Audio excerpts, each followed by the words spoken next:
안녕하세요. 담덕입니다.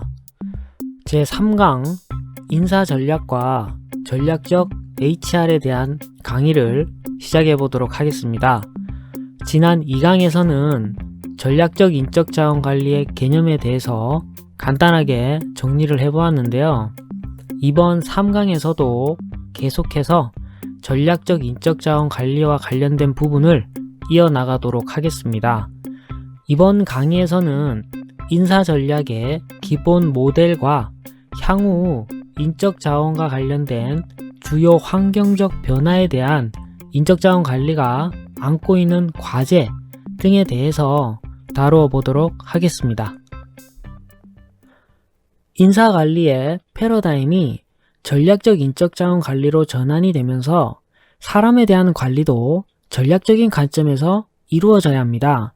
그래서 기존의 인적자원 관리를 통합적인 관점에서 다루어야 하고, 이를 위해서는 인적자원에 대한 수직적 통합과 수평적 통합이 이루어져야 하겠습니다.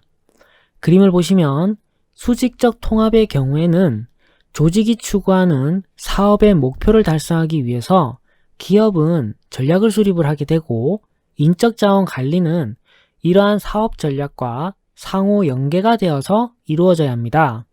즉, 기업 전략과 사업 전략에 맞게 기능 전략인 인적자원 전략도 그와 발을 맞추어서 전략이 수립이 되어야 함을 의미를 합니다.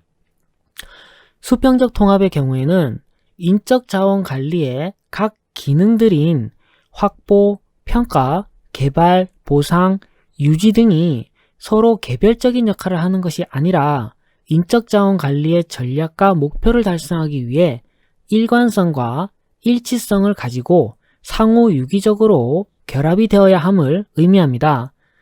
시대가 변함에 따라서 기업의 경쟁력의 원천도 바뀌어가고 있는데요. 과거에는 기술력을 바탕으로 한 생산력에 하드웨어적인 초점에 맞추어져 있었다면, 이제는 조직 관리와 더불어서 조직 구성원들, 즉 사람과 같은 소프트웨어적인 초점으로 바뀌었습니다. 기업의 여러 자원들 중에서 인적 자원은 경쟁자에 비해서 비교 우위를 가질 수 있는 경쟁력의 원천입니다. 이것과 관련된 이론이 바로 자원 기반 이론입니다. 이 이론에 따르면 비교 우위를 갖추고 있는 조직들은 경쟁자에 비해서 자원의 경쟁력을 갖추고 있다라고 보는 것인데요. 시장에서 경쟁자에 비해 비교 우위를 갖추기 위한 자원의 4가지 조건은 가치가 있는 자원, 흔하지 않은 자원, 모방이 불가능한 자원, 조직화가 가능한 자원입니다. 이것의 앞글자를 따서 브리오 모델이라고 부릅니다. 정리를 하면 현재의 인적 자원은 기업의 경쟁력의 원천으로서 전략적인 관점에서 통합적으로 접근을 해야 하고, 기업의 핵심 역량으로서 경쟁 우위를 가질 수 있는 아주 중요한 경영 자원으로 대두가 되고 있다라고 할 수가 있겠습니다. 인적 자원 관리는 기본적으로 개인의 성과 향상을 통해서 조직이 추구하는 사업의 목표를 달성하는 것입니다. 개인 성과 향상이 곧 조직의 성과로 이어지고, 조직의 성과는 기업의 성과로 이어진다는 것을 뜻하는데요. 이러한 인적 자원을 좀 더 효율적으로 관리를 해서 기업의 성과로 이어질 수 있도록 전략이라는 개념을 도입시킨 것이 바로 인사전략입니다. 인사전략은 기업의 가치를 창출하는 조직의 성과 향상과 문화 형성을 위해서 전략적 목표와 인사 기능을 서로 연계하고 통합시키는 것을 뜻합니다. 그림과 같이 인사 전략의 기본 모델을 보면 기업의 비전이라고 할 수 있는 기업의 목표를 달성하기 위해서 경영 전략과 인사 전략이 하나로 통합되어 있는 것을 확인할 수가 있습니다. 인사 전략은 기업이 향후 5년에서 10년간 목표로 하는 비전을 달성하기 위해서 구체적으로 어떻게 인재를 확보할 것이며 어떻게 활용할 것인지에 대한 전반적인 방향을 알려줍니다.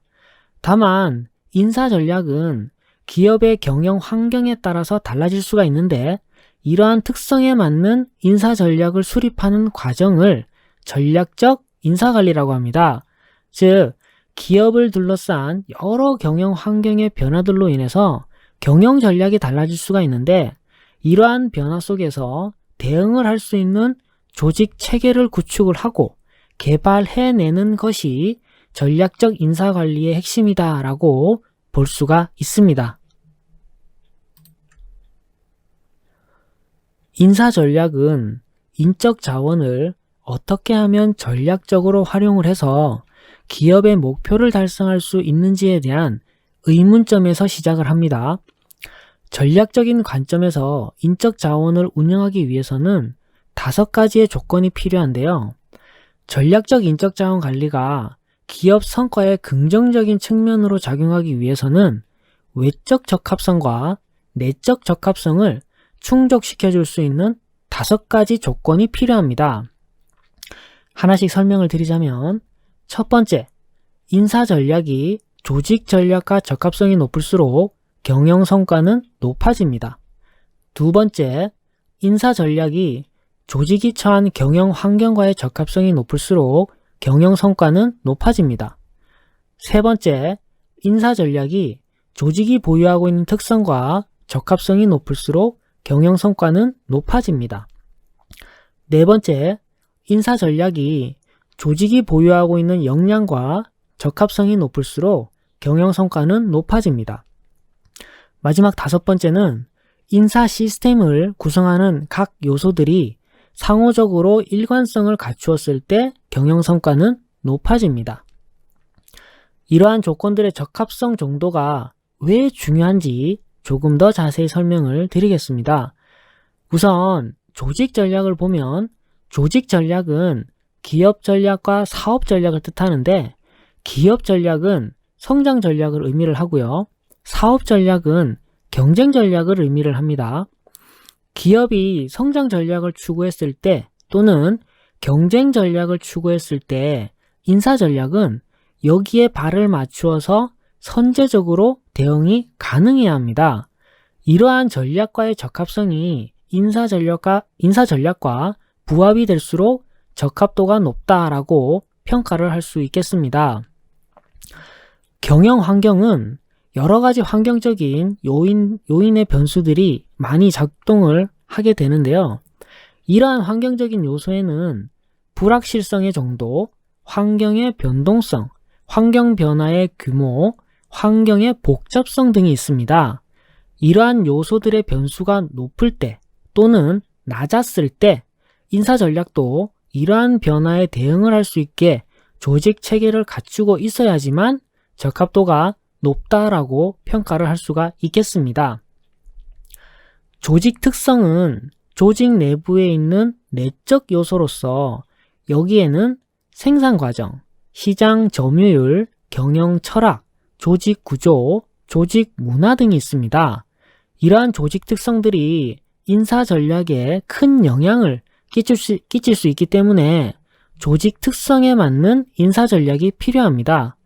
또한 이러한 조직 특성과 인사 전략이 서로 적합도가 높을 때 경영 성과에도 긍정적인 영향을 미칠 수 있다고 할 수가 있겠습니다.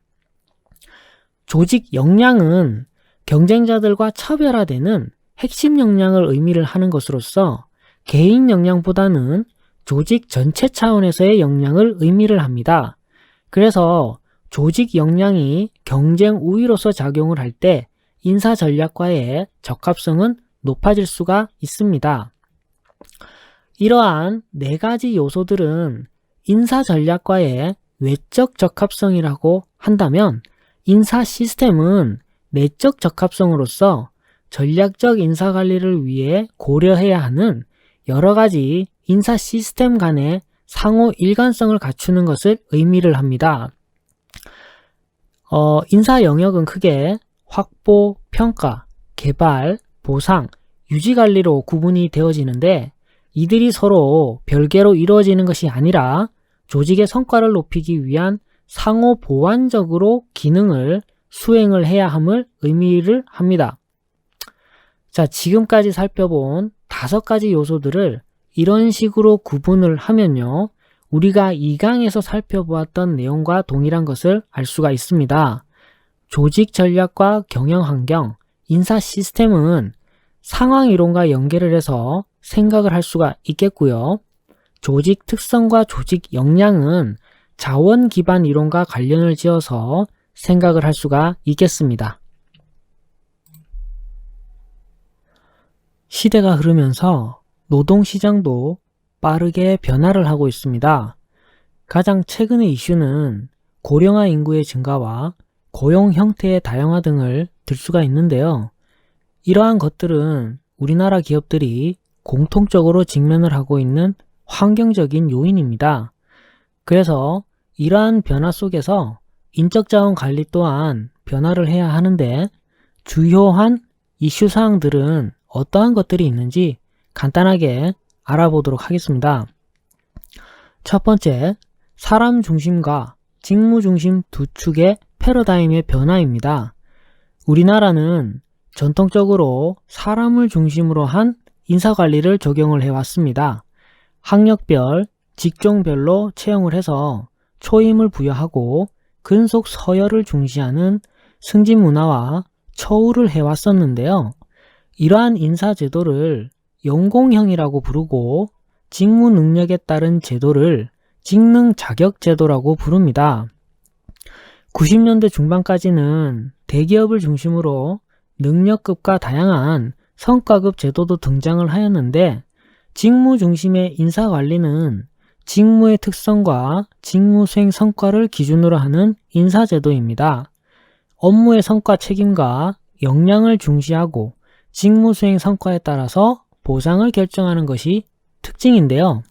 현재는 이러한 직무 중심의 인사관리 제도가 보편화가 되어가고 있습니다. 두 번째는 연공주의와 성과주의입니다. 연공주의는 근속을 중시하는 것이고, 성과주의는 성과를 중시하는 관리 원칙입니다. 연공주의는 나이나 근속에 따라서 급여를 인상하는 연공급이 있고, 이 외에 경력 평정제도, 직급 승격제도, 정년제도, 법정 퇴직금 제도 등이 있습니다. 성과주의는 근무 수행 능력을 평가한 성적에 따라서 급여를 인상하는 능력급과 직능 자격제도, 정년제도, 퇴직금 제도 등이 있습니다. 현재는 연공 중심형의 제도보다는 직무 중심형 제도를 기준으로 해서 운영하는 형태가 많아지고 있는 추세입니다. 세 번째는 고용의 유연화와 임금의 유연화입니다. 노동시장의 유연화라고 하는 것은 노동 환경 변화에 신속하고 효율적으로 대처할 수 있는 총체적인 능력을 의미를 합니다. 노동시장의 유연성은 고용의 유연성, 임금의 유연성, 기능적 유연성 등으로 분류를 하고 있는데요. 지금은 경제의 불확실성으로 인해서 고용의 불확실성도 증대되고 있습니다. 이러한 상황 속에서 기업들은 고용의 유연성과 임금의 유연성을 선택하는 과정에 있는 실정이라고 할 수가 있겠습니다. 네 번째는 인력의 내부화와 외부화입니다. 인력이 유입이 되고 유출되는 형태에 따라서 외부 노동시장형과 내부 노동시장형으로 구분을 하는데, 외부 노동시장형은 인재 확보 정책을 의미를 하고요. 내부 노동시장형은 인재 육성 정책을 의미를 합니다. 우리나라의 경우 오랜 시간 동안 인재 육성 정책을 중시하는 인사관리 제도를 적용을 해왔습니다. 그러나 현재는 내부 인력을 대상으로 하는 인재 육성 정책의 한계에 직면을 하게 되면서 외부에서 채용을 하는 경향이 증가하고 있는 추세입니다. 왜냐하면 4차 산업혁명과 같은 첨단 기술 분야의 인력을 내부에서 육성하기란 사실상 어려움이 있기 때문인데요. 그리고 이것과 더불어서 단순 반복적인 정형적인 업무를 수행하는 인력의 장기 근속으로 인해서 인건비 부담이 증가하는 문제도 발생을 하고 있기 때문에 기업 입장에서는 이를 해결하는 과정에서 다양한 근로 형태의 근로자들을 채용을 하고 있습니다. 이를테면 파트타이머와 같은 시간제 근로자나 근로계약 기간을 정해놓은 기간제 근로자 또는 한시적 근로자 등을 들 수가 있겠습니다. 인적자원관리는 이러한 시대적인 변화 속에서 인적자원의 경쟁력을 강화하고 조직의 지속가능한 성장을 도모해야지만 생존을 할 수가 있고, 여기에 대한 대응이 미비한 조직은 도태될 수밖에 없기 때문에 이러한 전략적인 과제를 어떻게 인사전략으로 승화를 시킬 수가 있는지에 대한 고민을 반드시 해야만 하겠습니다. 자, 지금까지 인사전략에 대한 내용에 대해서 알아보았습니다. 제 3강은 여기까지 정리를 하도록 하고요. 다음 강의에서 또 만나 뵙도록 하겠습니다. 감사합니다.